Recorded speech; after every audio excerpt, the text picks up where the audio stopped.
A very warm welcome to each one of you. To begin with the proceedings, I would request our Director General, Mr. Vijay Srirangan, to deliver the welcome address. Our chief guest, Dr. Atin Roy, Director, National Institute of Public Finance and Policy. Our guest of honor, Dr. Chakravarthi Rangarajan, Chairman, Madras School of Economics, former Chairman, Economic Advisory Council to the Prime Minister, former Governor, Reserve Bank of India. Mr. Paranjay Guha Thakurta, Editor, Economic and Political Weekly, our knowledge partner for this seminar. Mr. F.N. Subedar, Senior Vice President, Bombay Chamber, and Mr. Sunil Mathur, Vice President, Bombay Chamber. Other distinguished speakers, ladies and gentlemen, a warm welcome to you all. At the outset, on behalf of the Chamber and on my own behalf, I'd like to express my sincere thanks to Dr. Roy, Dr. Rangarajan, for very kindly accepting our invitation for gracing this seminar and for addressing our members on this important topic. I also take this opportunity to thank our esteemed panel members. Ms. Ashima Goel, Professor, Indira Gandhi Institute of Development Research, Mr. Rajwade, Director, Rajwade and Company, Professor Surijit Mazumdar, Professor of Economics, JNU. Thank you, sir, for traveling all the way. Mr. Ashok Bharat, Managing Partner, Merck's Business Advisors LLP, who is also a past president. I'd like to mention a few words about the Chamber, given the occasion. The Chamber has served as an effective vehicle of communication between regulatory bodies, the corporate world, and society at large, and has been seeking to do this and play a proactive role in India's development for the last 180 years. The Chamber's unique selling proposition is the intellectual capital inherent in its membership, which encompasses a wide spectrum of business and industry houses. We therefore concentrate on promoting good governance and ethical conduct in business and public life, in addition, of course, to ensuring equitable and balanced industrial growth within the country. I'd just take a few examples of the Chamber playing the role of corporate as a citizen. And some of those include working with the Bombay High Court for setting up a mediation center and alternate dispute resolution mechanism for commercial disputes. Engage with Municipal Corporation of Greater Bombay for setting up an arts and crafts center. Work with US Department of Commerce for supporting women entrepreneurs.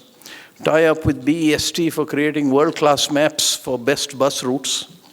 Work with USAID LEAD, Low Emission Asia Development Program, with the objective of building capacity for our members for developing low-carbon footprint development strategies in order to cut down on greenhouse gas emissions. To build organization efficiencies for small and medium sector, Bombay Chamber undertook a project supported by UK India Education Research Initiative for vocational training and for training programs for small and medium capacity building, including a national seminar on education and employment opportunities in UK and India. Two trusts of the Chamber undertake studies and research engagements for betterment of the city and its economy. We have a part of the Chamber called the Young Bombay Forum, which organizes a Shadow the Leader program, which provide a once-in-a-lifetime opportunity for aspiring youth, entrepreneurs, professionals, management students to follow a business leader for an entire day on a one-on-one basis in order to understand what it takes to succeed in that leader's field of achievement. More than 20 eminent corporate personalities and industry stalwarts have participated. We've also entered into an MOU with Janagraha for creating a website for redressal of issues of citizens of Bombay and thereby seeking to contribute to its quality of life. I'd like to specifically mention here that the Chamber has been periodically making representations and organizing seminars and lectures on relevant topics related to concerned expert committees. To name a few, banking and finance, taxation, legal affairs, sustainability, HRM, IT, etc. In December 2016, we had organized a half-day session on demonetization and its impact, where we discussed interesting things. I shall leave it at that. It is my privilege to bring to your attention a little bit about what the Chamber contributed to historically, and one or two examples. The Chamber's relentless advocacy of an efficient nationwide postal system, and standardized postal rates led to the passing of the classic Indian Postage Act of 1854. The Chamber was instrumental in setting up the machinery for arbitration of commercial disputes as early as 1880, where it established customs of trade and gave decisions regarding weather working days at Bombay port, activities that, by the way, continue till this day. We were the first institution to present published accounts that were audited, and this was done in 1881-82. That's just a flavor of the history of the chamber. On the current topic, among other things, we all know that there have been historical changes, good or bad, subject matter of some discussion and debate. Demonetization is one which is close to our heart. This, in turn, in our opinion, will have an impact on incoming budget proposals as well. But I'm sure the experts around me will have a lot more to say on the subject than myself. I'm sure the deliberations during the day will enlighten us on the topic of the day. And I'd once again like to reiterate my thanks to our speakers for being with us today.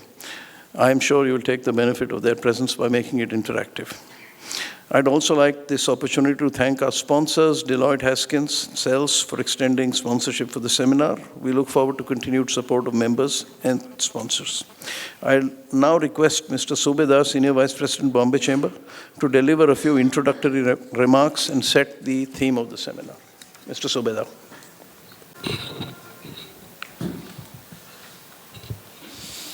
Good morning, everybody. Good morning, Dr. Rangarajan and all our distinguished speakers. Thank you, Vijay. I have this rather onerous task of between Vijay and Dr. Rangarajan, and I think I should absolutely refrain from wasting any time. We are all here to hear Dr. Rangarajan and many other distinguished speakers post Dr. Rangarajan. We're delighted and honored that Dr. Rangarajan has taken the effort to come all the way from Chennai to be with us, and somebody mentioned that we've never heard his views on demonetization, and therefore we are all waiting with bated breath. I wonder why Vijay said that demonetization is close to his heart. I don't think he should put such burdens on his heart and let it aside. I think we are towards the last phases of the travails which demonetization has brought. I'm sure that the nation as a whole has risen up to the fact that troubles will be incurred. It's the more critical thing is, yes, we all accept the fact that black money and illegal money, counterfeit money is a major problem of this country, and this is a measure which would help address it. There will obviously have been issues on implementation, which we are in the last phases of, or actually that's behind us.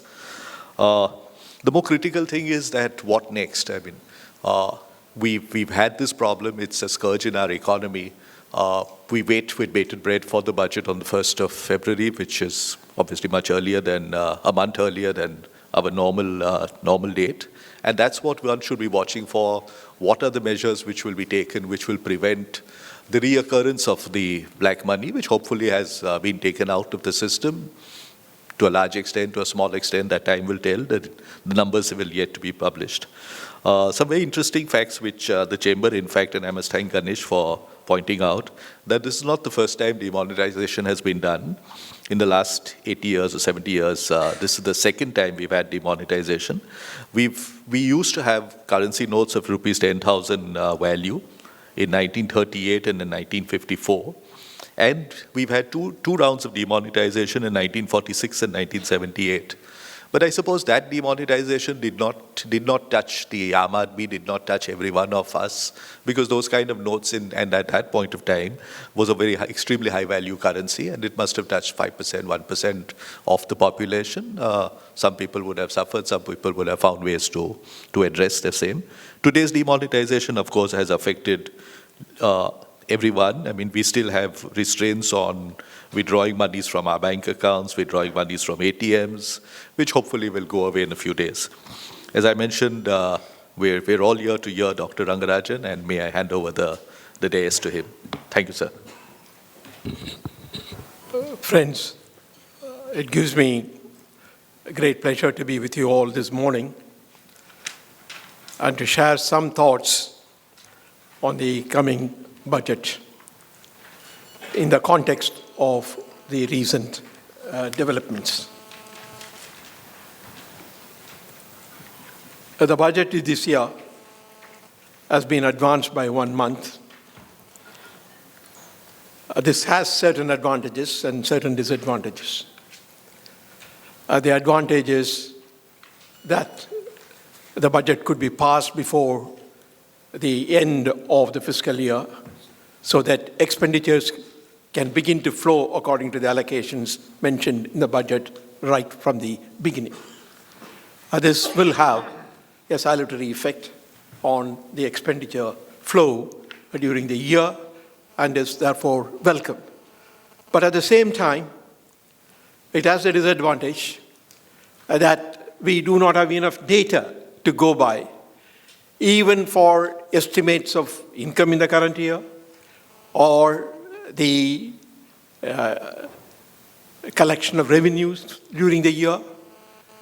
And therefore, all of that is to be made upon certain assumptions. And it also becomes more difficult to project what the income and therefore the revenues will be in the coming fiscal.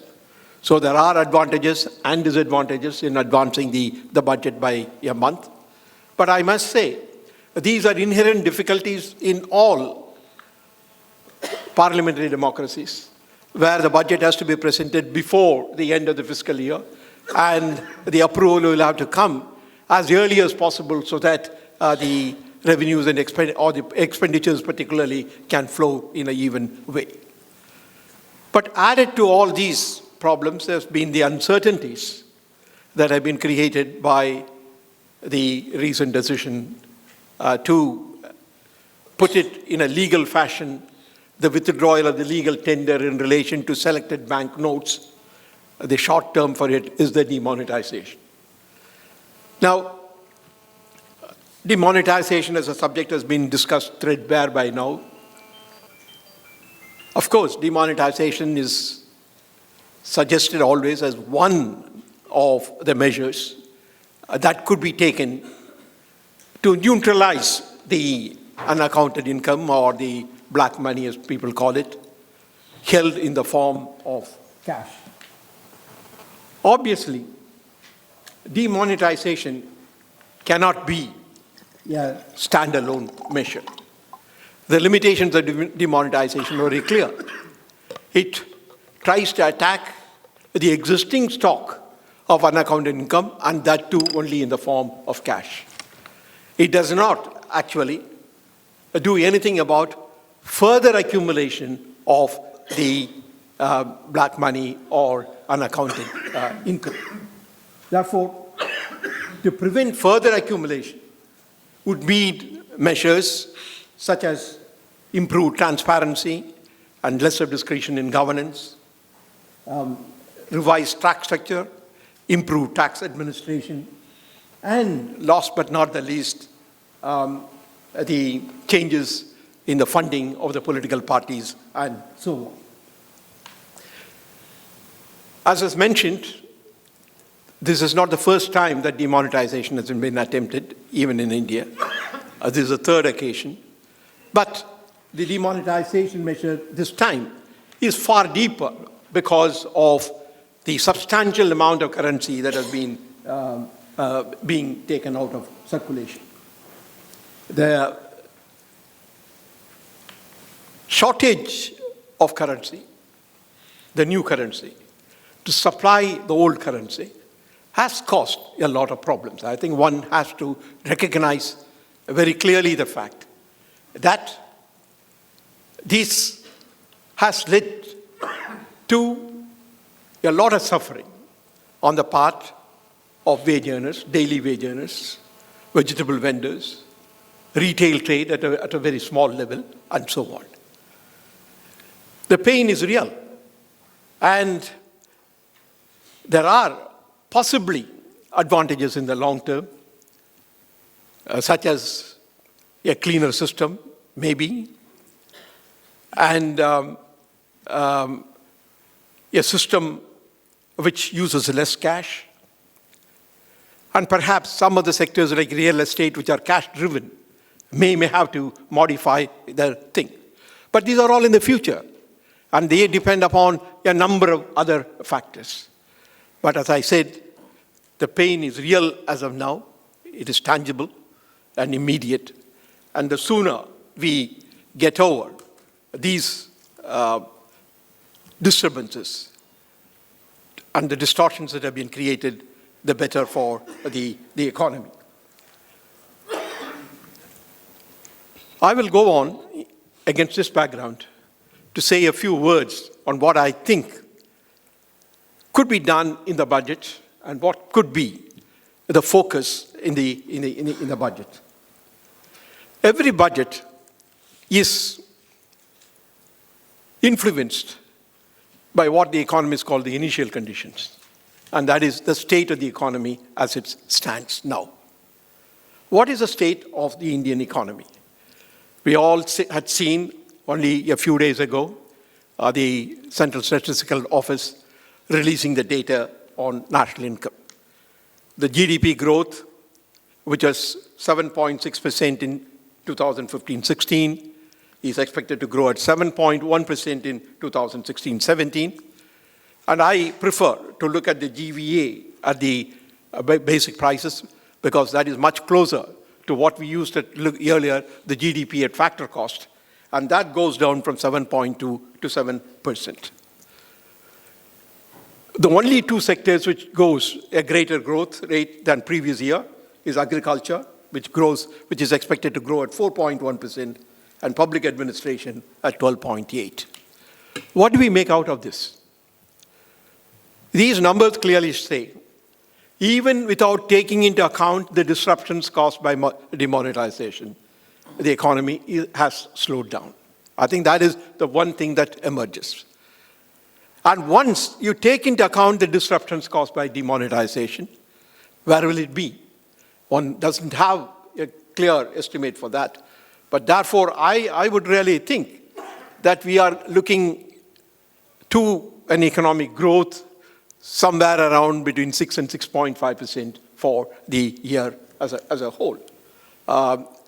Maybe it be 6.5, or it could be better depending upon how long these disruptions continue. But one thing that is really striking when you look at the numbers is that the gross fixed capital formation rate has fallen from 29.3% to 26.6%. I think this is the Achilles heel. Investment is not picking up. And all of you here, most of you, know it by your own experience. And I think the private investment and the corporate investment are well below what they used to be. And the slowdown in investment has an impact on future growth, and that is critically important. So what emerges, the picture that emerges is, there has been a slowdown in economic growth, even without looking at the disruptions caused by the demonetization. So those disruptions will have to be built into the calculations at a later point, and therefore there is definitely a slowdown in growth. And I would also point out the fact that the decline in the investment rate is a critical factor which will affect the economic growth. And that is something on which the budget will have to focus. The stability parameters are reasonably in good shape. The three stability parameters are: one with respect to inflation, the second with respect to fiscal deficit, and the third with respect to current account deficit.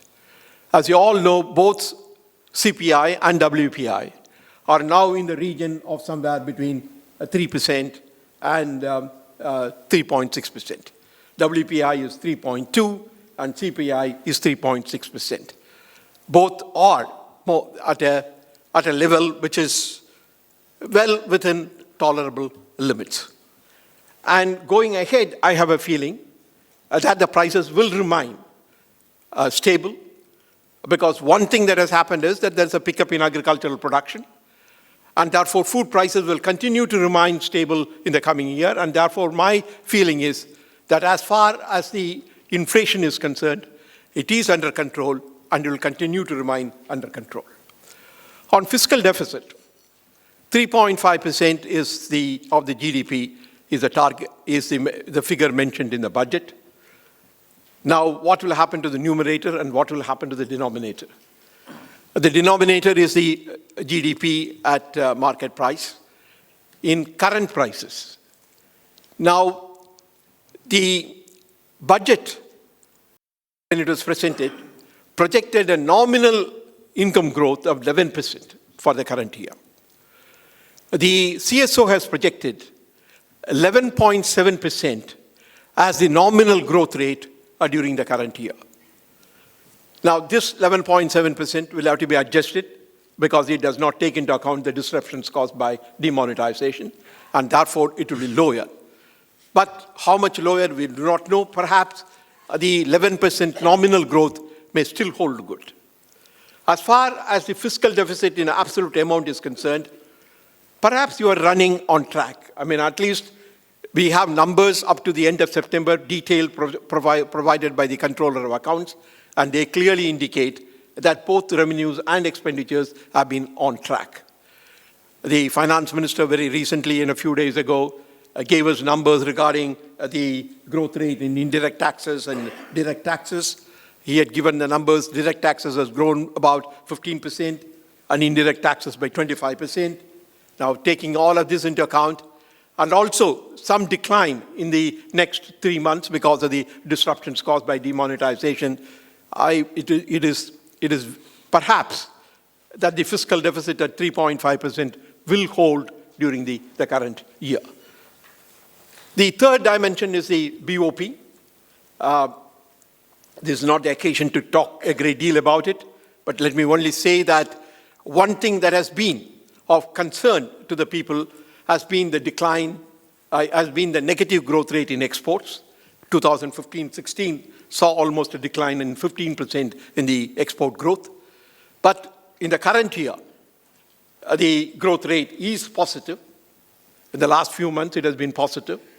And particularly non-oil exports has picked up. The non-oil exports in April, November is about 1.8%. And another thing is that international prices have fallen. And therefore, if you look at it in volume terms, the performance is a little better than what is indicated by value terms. But the major factor contributing to the improvement in the balance of payments has been the reduction in the oil bill, and that has been very substantial. And therefore, the current account deficit last year was 1.1%. Without elaborating into and giving you more details, I think the current account deficit in the current year, that is 2016-17, will be perhaps 1% or even lower than that. The services are also doing reasonably well, and therefore we should be in a position to be able to finance the current account deficit easily. The fact is that during the current year, there have been two factors which have had the effect of reducing the capital flows. One is the outflow in the portfolio investment after the raising of the rate of interest in the U.S. by the U.S. Fed, and also the outflow from the NRI deposits because of the deposits which are taken under special conditions in 2013. But taking all of that into account, I believe that management of the current account deficit will be done very easily. Going ahead in 2017-18, what will happen? It is very difficult to see what oil prices will be.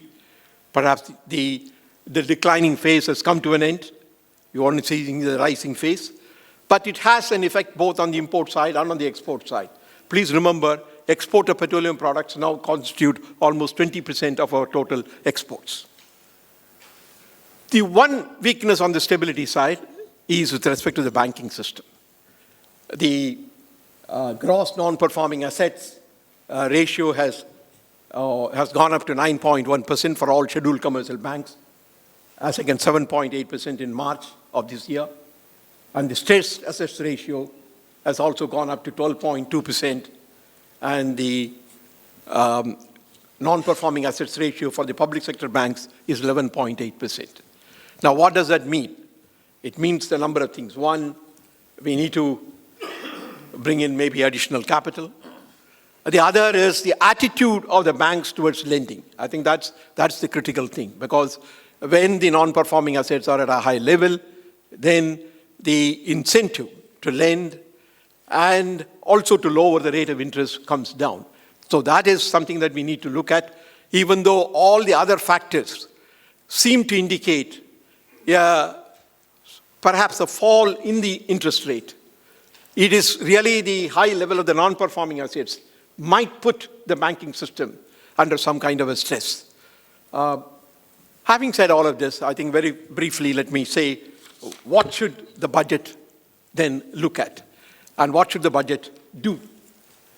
Obviously, it is very clear that the task is to reduce the uncertainty that has been caused by the demonetization measure, and bring back normalcy as quickly as possible. And we need to stimulate growth. That is extremely important. But stimulating growth must be done without sacrificing the stability parameters.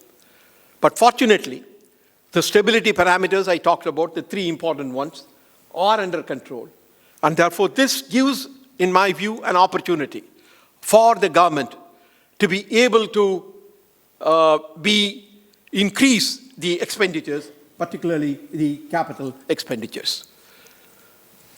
But what should be the key question that people keep asking us is, according to the roadmap that was given regarding the fiscal deficit, we will go down from 3.5% to 3% in 2017-18. Should we do that, or should we make a little change on that?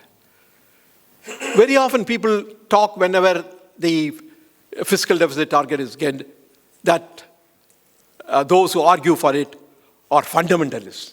Let me want to clear one point. I think the maintenance of budget deficit at 3% of the GDP for the central government and 3% of the GDP for all state governments put together means the total fiscal deficit of the country is 6% of the GDP. It is far different from the 3% under the Maastricht Treaty. What is under Maastricht Treaty is for all levels taken together in the European countries should be 3%. What we are really talking about is 6% of the GDP. Where did this 6% number come? Let me tell you, the way it was derived was that the economy can be divided into three groups: government, corporate sector, households. Households in India include all non-corporate business also. In this, the household is the only surplus sector. Both government and the corporate sector are deficit sectors in the sense they draw on the savings of the household sector. The household sector's savings in financial assets is 11% of the GDP. It used to be. And therefore they said if 6% is taken away by the government, then the balance 5% will be available to the corporate sector, not only private, but also the public. Public sector undertakings are also there, will be available. In fact, as you all know, we do not know what is happening in the current year, but until last year, the household savings in the financial assets has come down. The net savings in of the household sector in the financial assets is now 7.5%. The gross saving is somewhat higher, because the way we derive the household sector savings in financial assets is gross saving in the financial assets, less liabilities. That is, private households also borrow. So deduct that and get the net. So if you go on increasing the fiscal deficit, then less will be available for the other part of the sector. You cannot say that let the government be relaxed and then expect at the same time that the private investment will pick up. Having said that, I will also make one other point. As of now, many people do not know that in the central budget, 46.7% of the tax revenue of the center goes in the form of interest payments. That is very nearly 50% of the tax revenue accruing to the center goes in the form of interest payments. Now, there must be some limit. Otherwise, people talk about higher development expenditure and so on and so forth. Therefore, there is need for fiscal prudence. There is need. In fact, I would only say that if there is no restriction on fiscal deficit, no condition, then what is the problem in budget making? Budget making is the easiest thing to do. You set down your expenditures. This is the revenue. The rest I will borrow. There is some limit or restriction there. But having said that, should we really need to go from 3.5% to 3% as mandated? I do not know what the encasing committee is going to say. I'm not privy to it, even though I talked to them. Therefore, I would think perhaps it could be anywhere between 3 and 3.5%. I mean, I think one need not necessarily push it down to some level that we have prescribed before. Because at the present moment, I recognize that there is a need to fill the gap that has been developed in the system, and therefore government expenditures should increase, and more particularly capital expenditures. But I must also say, very often people who argue for a relaxation of the fiscal deficit say, well, capital expenditures are increasing and therefore it must be done. But that is not always a reason. Look at last year. The reason for higher fiscal deficit was because of the consumption expenditure, increase in the salaries and the emoluments. It is not because of capital expenditure. Therefore, I believe that, yes, there could be a slight pause even with respect to fiscal deficit, but that must be directed towards capital expenditure. Let me conclude very briefly, indicating a few things. Therefore, accelerating the growth is, in my view, an important aspect of, should be the important focus of the budget. The sentiment has been weak. Maybe the reform agenda has to be tightened and pushed forward. But as I said, the increase in the capital expenditures of the government is extremely important. But here again, I want to point out one thing. Total public investment is 7% of GDP. When I say public investment, it is investment by or capital expenditures by central government, state government, and public sector enterprises. Capital expenditures of the central government in the budget constitute only 1.6% of the GDP. Perhaps another 1.6% will come from state governments. The balance comes from public sector enterprises. That is why I have always been pleading that the government, when it presents the budget, give a comprehensive picture of the capital expenditures to be incurred, not only by the central government, but also by the public sector enterprises. If this 7% of the GDP as capital expenditures by government and public enterprises can be increased by another 1%, I think that will be a significant contribution. Because much of the expenditure, capital expenditures by the public investment is in the infrastructure sector. But what about the corporate investment? I think that is what is lagging behind. Many studies have shown, I used to forecast capital expenditures using a particular method, that the Reserve Bank of India continues to do it, and then CMIE does it, and so on. All of that do indicate a substantial decline in corporate investment. And the reasons can be many. In fact, as growth slows down, automatically the investment rate also goes down because of what is called the acceleration principle in economics. The acceleration principle says investment is a function of the increase in output. When there is an increase in output, you see an increase in demand and therefore investment follows. So that is the acceleration principle. Therefore, when growth slows down, capital expenditures or investment comes down. Perhaps an improvement in the climate, improvement in the overall focus of the budget itself can provide a better climate for better corporate investment. Some of the reform items can do it. One thing that has been talked about is whether there should be a reduction in the corporate tax rate or not. Could be. That could be, because it has been announced and perhaps that could be. But I want to be very categorical. Any reduction in the corporate tax rate must be accompanied by the removal of exemptions. I mean, without doing that, the reduction in the corporate tax rate is not justified. So the two must go together. Finally, I will briefly indicate what can be done in the tax structure.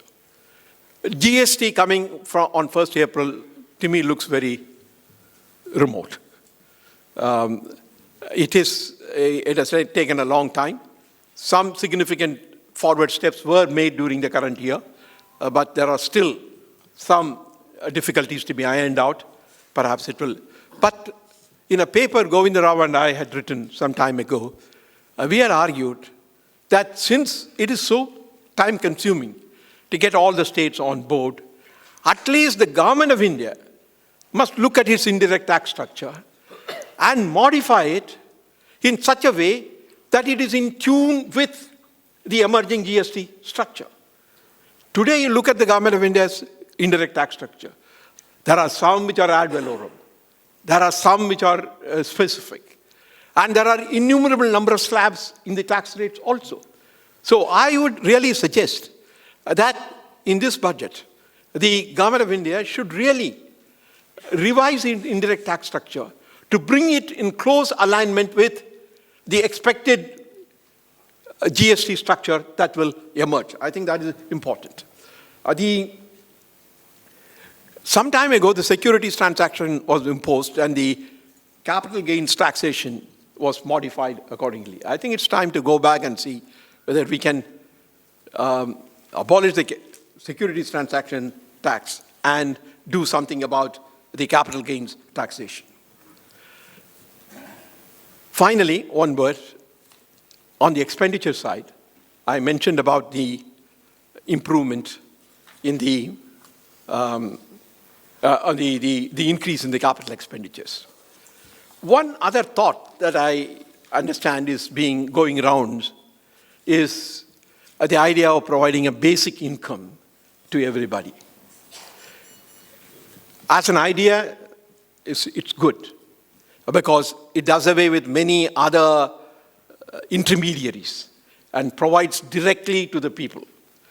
But the country and the society has gotten used to a number of subsidies, a number of concessions. I had looked at the numbers. The numbers are that all the subsidies taken together, food, fertilizer, and petroleum, comes to about, I'm giving in round numbers, it's not precise, some 2 lakh crores. And there are various other, Indira Awas Yojana, so many other things. If you add up all of that, it will come to another 80,000 crores. So it's the 2,80,000 crores. But if we have to provide at least 1,000 rupees per person, now where does that 1,000 rupee come? I think that's that number. For example, our own Committee on Poverty estimated the poverty ratio at 972 rupees for rural areas and 1,400 rupees in the urban areas. Now, if you take an average of 1,000 for easy calculation, even if you have to provide for 30 crore of people, it requires something like 3.6 lakh crores.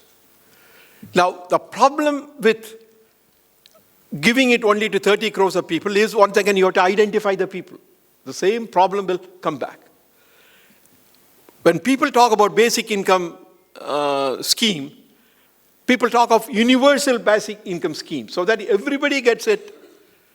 And maybe like what was done with respect to gas, you can say, please return. All those who are having an income above, please return. But otherwise, you have to get into the problem of identifying the people and so on. So I think the idea of moving towards a basic income is a good one, but I think a lot more of thinking and discussion is required because many people who are now enjoying the subsidies will be unwilling to do it. Therefore, let me sum up by saying that the distortions caused by the demonetization linger on, and the gains are in the future. Therefore, I think we need to ensure that normalcy returns as early as possible. Growth, as of now, has slowed down, and therefore the primary objective of the budget must be to accelerate growth as the stability parameters are likely to be under control. A greater emphasis on expanding capital expenditures by the government and supplemented by investment of public sector enterprises will be needed. Any relaxation in corporate tax rate must be accompanied by the removal of exemptions. The indirect tax structure at the center needs to be revamped to be in conformity with the emerging GST structure. Any measure such as basic income will need extensive consultation and creating a consensus on the withdrawal of existing subsidies. These are some of my thoughts, and thank you very much.